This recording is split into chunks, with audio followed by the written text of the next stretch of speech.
Hello दोस्तों, कैसे हो आप लोग। तो आज हम करने वाले class 12 chapter number 10 web optics. तो इसमें आपको मजा आएगा। तो चलो हम शुरू करते हैं वीडियो को। Let's begin. तो आज हम क्या पढ़ने वाले हैं, यंग्स डबल स्लिट एक्सपेरिमेंट। तो सबसे पहले हम इसका बनाएंगे डायग्राम। मान लो आपके पास कोई स्लिट है, ठीक है। इसके अंदर दो छेद है। ये पहला छेद है, दिख रहा है आपको, और ये दूसरा छेद है। इसमें कोई दिक्कत नहीं है।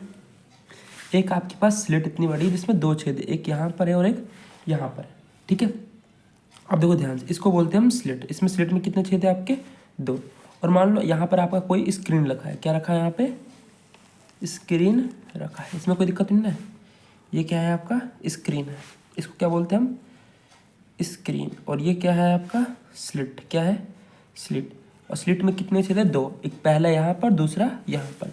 यहाँ तक अच्छा समझ में आ गया। अब देखो ध्यान से मेरी बात। अब जो इन दोनों के बीच में डिस्टेंस है, स्लिट और स्क्रीन के बीच में का जो डिस्टेंस होता है उसे बोलते हैं हम कैपिटल डी। क्या कहते हैं उसको हम, कैपिटल डी। अब देखो हमें लाइट लाना पड़ेगा। तो लाइट का मान लो ये छोटा सा क्या है, एक सोर्स है। क्या है, लाइट का एक छोटा सा सोर्स है, ठीक है। ये लाइट का क्या है, छोटा सा सोर्स है जिसमें से वेव फ्रंट निकलेगा, ठीक है। क्या निकलेगा, वेव फ्रंट। ठीक है, निकलेगा आपका वेव फ्रंट। ये ऐसे ऐसे जाएगा, ऐसे ऐसे जाएगा, ऐसे ऐसे जाएगा, ऐसे ऐसे जाएगा। तो क्या होगा, यहाँ पे क्या हो जाएगा, इसका एक सोर्स यहाँ पे आ जाएगा और इसका एक यहाँ पे आ जाएगा। तो हमें इस सोर्स से कितने सोर्स मिल गए, पहला यहाँ पर, दूसरा यहाँ पर। इस सोर्स का नाम दे देते हैं हम एस, इसको नाम दे देते हैं हम S1, इसको नाम देते हैं हम S2। ये कोहेरेंट सोर्स तब होगा जब इन दोनों के बीच में फेज डिफरेंस या तो जीरो हो या तो कॉन्स्टेंट हो, ठीक है। अब देखो दो जो स्लिट के छेद के बीच में डिस्टेंस उसका मान लेते हैं हम स्मॉल डी। क्या मान लेते हैं, स्मॉल डी। यहाँ तक कोई दिक्कत नहीं है। डी का मतलब क्या है, डिस्टेंस बिटवीन द स्लिट। और कैपिटल डी का मतलब क्या है, distance between slit and screen, ठीक है। देखो स्मॉल डी का मतलब क्या है, distance between slit and screen. और कैपिटल डी का मतलब क्या है, डिस्टेंस बिटवीन स्लिट के बीच का डिफरेंस। और कैपिटल डी का मतलब क्या है, distance between slit and screen. ये सब तो आपको पता है, ठीक है। अब देखो ध्यान से मेरी बात। आपको क्या पता है, क्या पता है आपको, मान लो मुझे इस पॉइंट पी पे निकालना है कि लाइट कितना मुझे मिलेगा, ठीक है। तो मैं क्या करूँगा बताओ, कुछ तो करना पड़ेगा ना। इस पॉइंट पे मानना है तो मैं क्या करूँगा, इस पॉइंट को भी मैं यहाँ पे अटैच करूँगा, इस वाले को भी यहाँ पे अटैच करूँगा। देखो सबसे पहले मैं इसको यहाँ पे अटैच करूँगा और इसको S2 को भी किससे मिला दूंगा, मैं P से मिला दूंगा। यहाँ तक समझ में आ गया अच्छे से आप लोगों को, ठीक है। अब मान लो अपने रेफरेंस के लिए पॉइंट ले लेते हैं, यहाँ पर एक S2 से और एक यहाँ पर, और एक बीच में हम सेंट्रल पॉइंट मान लेते हैं जहाँ पे ब्राइटनेस ज़्यादा होता है, ठीक है। यहाँ तक कोई दिक्कत नहीं है। अब मुझे बताओ ये पूरी डिस्टेंस D है तो ये D/2 लिख सकता हूँ मैं इसको। ये D/2 हो जाएगी, ये D/2 हो जाएगी। देखो D/2 प्लस D/2 कितना हो जाएगा, D हो जाएगा। तो मैं लिख सकता हूँ ना, तो इसमें तो कोई दिक्कत नहीं ना। और यहाँ से लेकर यहाँ तक की जो डिस्टेंस है D/2 से लेकर यहाँ तक, उसको बोलते हैं y, क्योंकि ये किस पे है, y एक्सिस पे। यहाँ तक समझ में आ गया तो पर हाँ बोलो, ठीक है। तभी हम आगे बढ़ूंगा। सबसे पहले आपको पता है हमने क्या किया, ठीक है। यहाँ तक जिसको समझ में आ गया वो हाँ बोलो, तभी हम आगे बढ़ेंगे, ठीक है। अब देखो ध्यान से, अब हमें इसे करने के लिए हमें एक परपेंडिकुलर बनाना पड़ेगा। परपेंडिकुलर हमेशा क्या होता है, नॉर्मल खींचेंगे। यहाँ से हम एक नॉर्मल खींचते हैं, ठीक है। ये क्या है आपका परपेंडिकुलर है। देखो इस पॉइंट को मान लेते हैं, देखो ध्यान से। तो यहाँ से लेकर जो यहाँ तक का है उसको क्या बोलते हैं हम, डेल्टा एक्स। मतलब ये क्या है आपका, पाथ डिफरेंस है। डेल्टा एक्स का मतलब क्या है यहाँ पे, पाथ डिफरेंस, ठीक है। तो मुझे बताओ पाथ डिफरेंस कितना होगा। देखो ये छोटा वाला है, ये बड़ा वाला है। तो पाथ डिफरेंस इतने में से इतना घटा दोगे तो आपको इतना नहीं मिल जाएगा। इतने में से अगर इतना घटा दोगे तो आपको इतना मिल जाएगा। तो डेल्टा एक्स की वैल्यू क्या होगी, अगर मैं यहाँ पे लिखूँ for path difference, for path difference, तो डेल्टा एक्स क्या हो जाएगा, S2P में से क्या माइनस कर दो, S1P माइनस कर दो। यहाँ तक समझ में आ गया। तो पहले हमें S2P निकालना पड़ेगा, उसके बाद S1P निकालना पड़ेगा, ठीक है। पहले हम क्या निकालेंगे, S2P, उसके बाद क्या निकालेंगे हम, S1P निकालेंगे। तो 4 हम लिखते हैं, कैलकुलेशन किसी करेंगे पहले हम S2P की। तो S2P निकालने के लिए मैं क्या कर सकता हूँ, आपको पता है जो ये S2P है, S2P मैं ये ट्रायंगल मानता हूँ, ठीक है। S2P के लिए ये वाला ट्रायंगल S2P, ठीक है। ये ट्रायंगल लेता हूँ, ठीक है। आपको पता है ये क्या होगा, हाइपोटेन्यूज। ये मान लो थीटा के सामने वाला क्या हो जाएगा, परपेंडिकुलर। और ये नीचे वाला क्या हो जाएगा, बेस हो जाएगा। ये देखो ये आपका हाइपोटेन्यूज है, ये आपका बेस है, और ये क्या है, परपेंडिकुलर रहता है, ठीक है। तो हम क्या लिख सकते हैं, हाइपोटेन्यूज क्या फॉर्मूला होता है पाइथागोरस थ्योरम का, h² बराबर में p² प्लस में बी स्क्वायर। हाइपोटेन्यूज कितना है आपका S2P, तो S2P का होल स्क्वायर हो जाएगा। परपेंडिकुलर कितना है आपका ये वाला डिस्टेंस यहाँ से लेकर यहाँ तक, ये y है, ये प्लस d/2 है, तो कितना हो जाएगा y प्लस में d/2, y प्लस में d/2 का होल स्क्वायर। और बेस कितना हो जाएगा आपका नीचे वाला, यहाँ से लेकर यहाँ तक का डिस्टेंस कितना है d, तो d का स्क्वायर। इसको मान लेते हैं हम इक्वेशन नंबर 1। अब हमें क्या चाहिए S1P चाहिए, क्या चाहिए हमें अब S1P। तो हम लिखते हैं फॉर S1P के लिए क्या लिखेंगे, वही आपका हाइपोटेन्यूज का square is equal to perpendicular का स्क्वायर प्लस में बेस का स्क्वायर, यही तो होता है। देखो अब देखो फॉर S1P के लिए हम क्या करेंगे, आपको ये दिख रहा है S1P के लिए कौन सा ट्रायंगल लेंगे हम, ये वाला।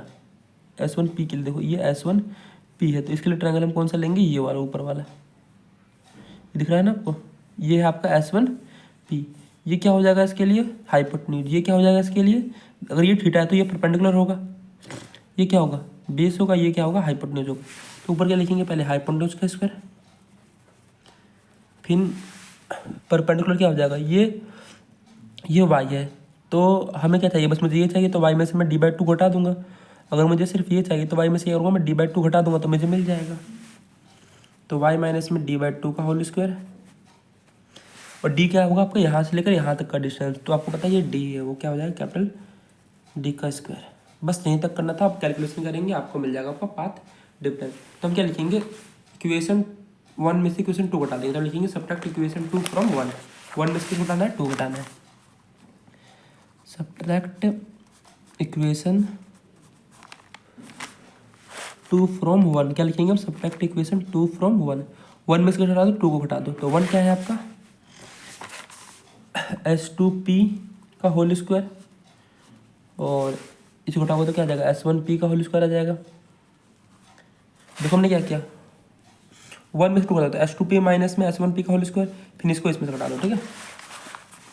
तो क्या आ जाएगा आपका इक्वल y प्लस d/2 का होल स्क्वायर प्लस में d का स्क्वायर, इसे माइनस कर दो, y प्लस में d/2 का होल स्क्वायर और प्लस में d का स्क्वायर। अब इसको कैलकुलेट करते हैं, ठीक है। ये किसका फॉर्मूला है, a square minus B square क्या होता है a plus B minus a plus B a minus B, यही होता है, ठीक है।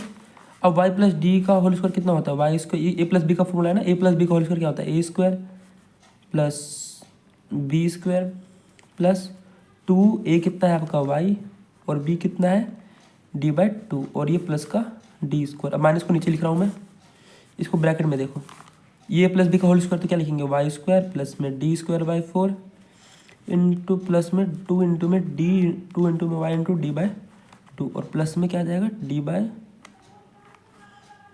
माइनस का है ना, तो यहाँ पे माइनस आ जाएगा। देखो ये माइनस है, सॉरी ये माइनस है, ठीक है। तो यहाँ पे क्या आ जाएगा माइनस आ जाएगा और प्लस में क्या आ जाएगा d का स्क्वायर। अब देखो S2P प्लस S1P क्या है, हमने क्या मान लिया, अज्यूम कर लिया कि जो S2P है और जो आपका S1P है वो किसके बराबर है कैपिटल D के बराबर। हमने क्या लिया अज्यूम कर लिया कि जो S1P है वो जो आपका S2P है वो किसके बराबर है, लगभग D के बराबर है। तो यहाँ पे S2P प्लस S1P के देखो, S2P का मतलब 1D, S1P का मतलब 2D। यहाँ पे कितना D लिख सकता हूँ मैं, 2D लिख सकता हूँ ना, एक इसका D एक इसका D, तो D प्लस D कितना हो जाएगा 2D हो जाएगा। और S2P माइनस S1P क्या आपको पता है, ये S2P माइनस S1P क्या है डेल्टा X है, तो यहाँ पे क्या लिख दूंगा मैं डेल्टा X लिख दूंगा, इसमें कोई दिक्कत नहीं है। अब देखो ध्यान से इसको सोल्व करते हैं, जो ऊपर लिखा उसको लिख देता है y square plus d square by 4, 2 से 2 कट गया, यहाँ पे क्या आ गया y d प्लस में d स्क्वायर, यहाँ पे भी सेम ऐसा होगा ब्रैकेट y स्क्वायर प्लस में d स्क्वायर बाई 4, 2 से 2 कट गया, तो माइनस से कितना आ गया y d आ गया और प्लस से कितना आ गया d स्क्वायर आ गया। अब देखो ध्यान से d प्लस d कितना हो गया 2d इंटू में delta x y square plus में d square by 4 y d plus में कैपिटल D का स्क्वायर, ठीक है। Minus plus minus, minus plus minus, minus minus plus, minus plus minus, जो कट रहा है उससे काट दो, क्या कट रहा है d स्क्वायर बाई 4 से d स्क्वायर बाई 4 कट गया, y से y कट गया, d स्क्वायर से d स्क्वायर कट गया, क्या बचा y d plus y d कितना हो जाएगा 2y d। ये बचाना, देखो Y D plus Y D कितना हो जाएगा 2YD। तो डेल्टा एक्स की वैल्यू क्या आ जाएगी 2YD अपॉन में 2D। तो 2 से 2 कट गया, तो डेल्टा एक्स क्या आ गया YD अपॉन में D। तो ये पाथ डिफरेंस आ गया किसके लिए, यंग डबल स्लिट एक्सपेरिमेंट के लिए। ये क्या आ गया, path difference for young double slit experiment, for young double slit experiment. बताओ उसमें कोई दिक्कत है? अगर आपको कुछ भी दिक्कत या डाउट है तो प्लीज़ आप कमेंट कीजिए, हम आपके जवाब का जरूर लेंगे। तो मिलते हैं नेक्स्ट वीडियो में, तब तक के लिए अपना ध्यान रखिए और ऐसे मिलना आके पढ़ते रहिए।